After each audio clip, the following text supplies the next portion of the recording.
Hi అండి. ఇదిగో ఈ పువ్వులు చూసారా? ఇవి కలరు ఆరెంజ్ కలర్లో ఉన్నాయి. ఎంత బాగున్నాయి చూడండి. ఇవి వేరే రకం మందారం. మా అక్క వాళ్ళ ఇంటికి ఫ్లాట్ చూడడానికి వెళ్ళినప్పుడు చూసామండి. ఈ చెట్లు వెరైటీగా ఉన్నాయి చూడండి. మొగ్గల్లాగా పువ్వులు ఎంత బాగున్నాయో.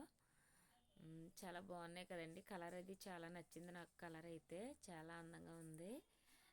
నెక్స్ట్ ఇదిగోండి ఇది చూడండి. ఇవి పింక్ చూసాను, వైట్ చూసాను. ఇవి ఎల్లో కలర్ అంట. పింక్ అని ఇస్తే ఎల్లో కలర్ వచ్చినాయి అంటండి ఇవి ఫ్లవర్స్. ఇవి కూడా చాలా బాగున్నాయి, వెరైటీగా ఉన్నాయని నేను వీడియో తీసుకుంటానంటే తీసుకోమన్నారు.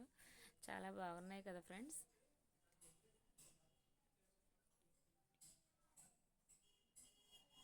చాలా అందంగా ఉన్నాయి కదండి. ప్లీజ్ ఈ వీడియో నచ్చితే లైక్ చేయండి, షేర్ చేయండి, సబ్స్క్రైబ్ చేయండి ప్లీజ్.